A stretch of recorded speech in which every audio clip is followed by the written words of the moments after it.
Assalamualaikum warahmatullahi wabarakatuh. Saya Muhammad Syaukatillah bin Muhammad Saufi dan juga rakan saya insya-Allah akan menerangkan tentang isu membawang dan memfitnah di tempat kerja. Okey, sebelum itu, apakah yang dimaksudkan dengan membawang dan memfitnah di tempat kerja? Okey, bagi saya membawang ialah sesuatu perbuatan yang tidak disukai oleh ramai. Sebagai contoh, membawang yang dimaksudkan ialah mengata ataupun mengumpat tentang seseorang itu di belakang dia. Sebagai contoh, Azim dan juga Hafizin, mereka bersekongkol untuk mengumpat tentang Auzaim di belakang Auzaim.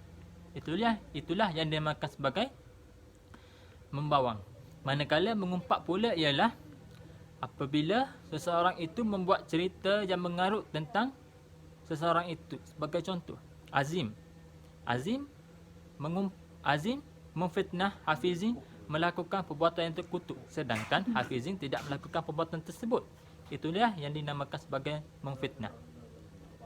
Okey. Seterusnya, strength of fitnah. Bagi saya, strength of fitnah tak ada.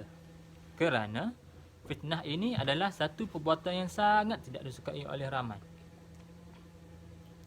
Dan qala Allah Ta'ala, wal fitnatu asyaddu minal qatl, yang bermaksud fitnah itu adalah satu perbuatan yang dahsyat, lebih dahsyat daripada membunuh. Itulah yang dalil bagi fitnah. Dan bagi saya, fitnah ni memang tak ada strength. Okey.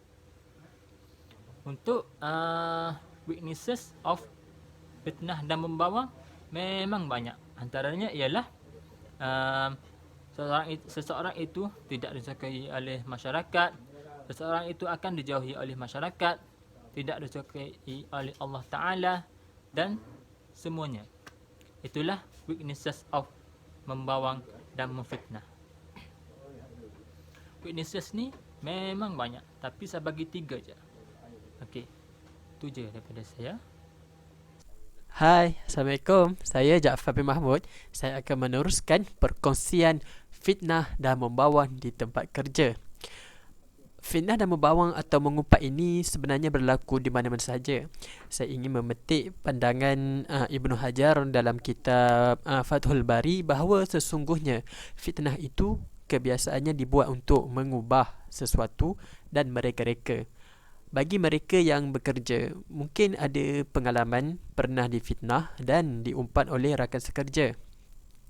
Fitnah dan membawang dapat melagakan orang. Sikap inilah yang merosakkan sesuatu kebahagiaan rakan kerja lain, iaitu suka membawa mulut. Mereka serta menambahkan cerita buruk, malah melaga-lagakan sehingga kisah yang pendek menjadi panjang, kisah yang salah disangka benar dengan tujuan menimbulkan kebencian dan permusuhan terhadap rakan kerja tersebut. Makin parah apabila perbuatan itu dilakukan dengan sengaja sebagai satu bentuk penindasan atau kezaliman. Padahal si pembuat itu sendiri tahu kebenaran di sebalik fitnah tersebut. Bertambah nazak lagi apabila orang Islam itu sendiri yang memfitnah dan membawang saudara seagama, tak kala mereka tahu betapa besarnya dosa fitnah. Selain itu juga, fitnah dan mengumpat ini menjatuhkan maruah seseorang. Berita yang disampaikan tidak semestinya betul, dan ini sedikit sebanyak memburukkan persepsi orang yang disampaikan fitnah dan umpatan. Rakan kerja di sekeliling mula berasa tidak selesa, tidak senang dan mula menjauhkan diri daripada mangsa fitnah dan umpatan. Seterusnya, selalunya di tempat kerja ada pelbagai bangsa. Jika berlaku fitnah yang dibuat oleh sesuatu bangsa, maka tanggapan yang akan muncul ialah bangsa tersebut suka memfitnah. Ini menyebabkan sesuatu bangsa itu hilang identiti. Bangsa yang lain akan mula memandang serong terhadap bangsa yang memfitnah dan membawang. Malah maruah dan orang yang memfitnah membawang juga akan tercela, kerana rakan kerja akan mula menyedari akan fitnah dan umpatan yang dilakukan itu memburukkan diri sendiri. Rakan kerja akan mula menjauhkan diri dan tidak mempercayai lagi Hilangnya kepercayaan rakan-rakan kerja terhadap diri pefitnah dan pengumpat akhir sekali sudah menjadi satu budaya di tempat kerja memfitnah dan membawang. Tempat kerja sepatutnya tempat kita mencari rezeki, dan pada masa yang sama untuk kita mengembangkan lagi diri kita dalam bidang kerja. Fitnah dan mengumpat yang tidak betul ini berbahaya kerana merosakkan seseorang dan hubungan manusia serta pandangan manusia lain terhadap dia. Ini selaras firman Allah Subhanahu Wa Taala yang bermaksud, wahai orang-orang yang beriman, apabila datang kepadamu orang fasik membawa berita, maka siasatlah terlebih dahulu supaya kamu tidak menimpakan mudarat kepada orang lain atas kejahilan dan kemudiannya kamu menyesal. Surah Al-Hujurat ayat yang ke-6. Bagi penyembah fitnah dan pembawang sepatutnya perlu bertanggungjawab atas apa yang ditulis, diucap dan disebar. Bukannya menulis, bercakap dan menyebarkan berita mengikut sesuka hati tanpa diselidiki, kerana semua itu akan ditanya oleh Allah. Saya akhiri dengan ayat Al-Quran, dan janganlah kamu mengikut apa yang kamu tidak ketahui. Sesungguhnya pendengaran, penglihatan dan hati semuanya akan ditanya apa yang dilakukan. Al-Isra 36. Ayuh kita sama-sama saksikan video daripada responden yang kami telah interview.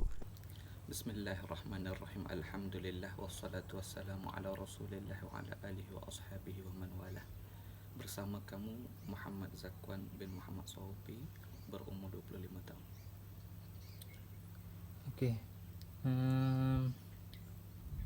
Apakah definisi fitnah dan membawang? Definisi ataupun ta'rif yang dibawa oleh Syekh Abdul Qadir Al-Mandili dalam kitab beliau namanya Penawar Bagi Hati. Beliau menyebut mengumpat ataupun memfitnah ini adalah sebut tentang seseorang ataupun bercakap mengenai individu yang jikalau dia dengar, dia nescaya akan marah. Jadi perbuatan ataupun benda yang kita bualkan, benda yang kita umpatkan itu, jika didengari, nescaya dia akan marah, walaupun benda tu tak betul dengan realiti. Jika sesuatu yang kita bualkan itu tidak betul, tidak berbetulan dengan realiti perkara, maka itu dinamakan memfitnah. Dan memfitnah ataupun mengumpat termasuk dalam dosa besar yang diijma'kan oleh para ulama. Okey. Untuk soalan kedua, bagaimana boleh wujud istilah membawang? Istilah membawang ini lebih sinonim dengan perbuatan orang perempuan yang mana mereka, pekerjaan mereka selalunya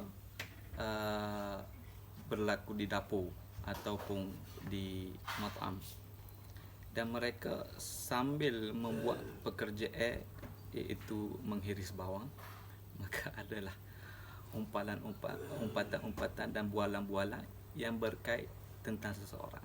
Dan sebab itu saya rasanya mereka lebih perbuatan ini dinisbahkan kepada bawang. Okey. Untuk soalan ketiga, adakah awak pernah menghadapi situasi tersebut di tempat kerja? Ya, banyak sekali saya menghadapi situasi yang semacam ini di tempat kerja saya, terutama daripada golongan kaum Hawa, kerana mereka lebih suka untuk bercakap mengenai seseorang walaupun seseorang itu tak ada kaitan pun dengan dia.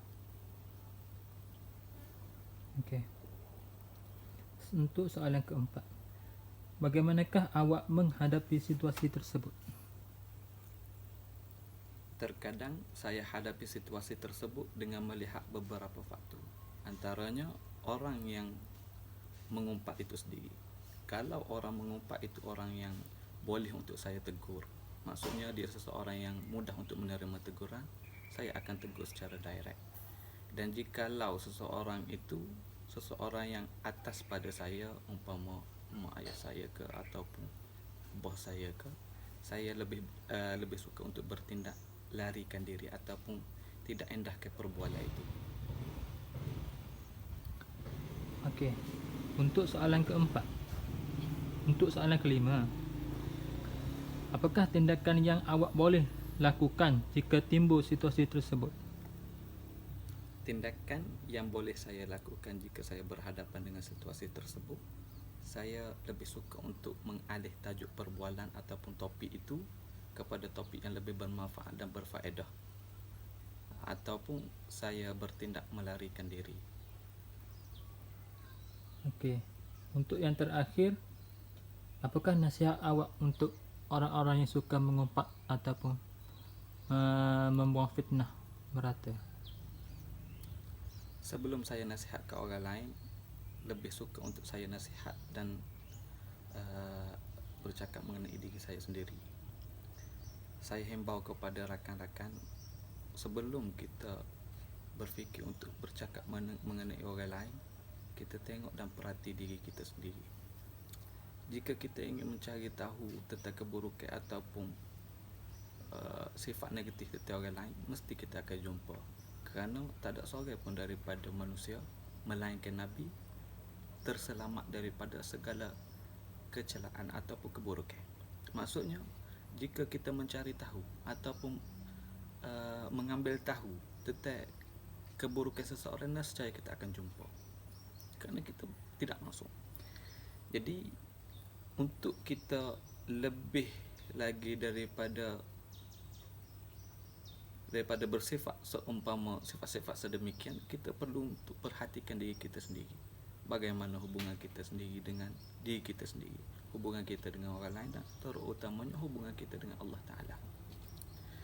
Sebab itulah Nabi SAW tekankan kita untuk bertafakur, dan 1 minit bertafakur itu lebih Allah Ta'ala sukai daripada melakukan banyak amal ketaatan. Kenapa?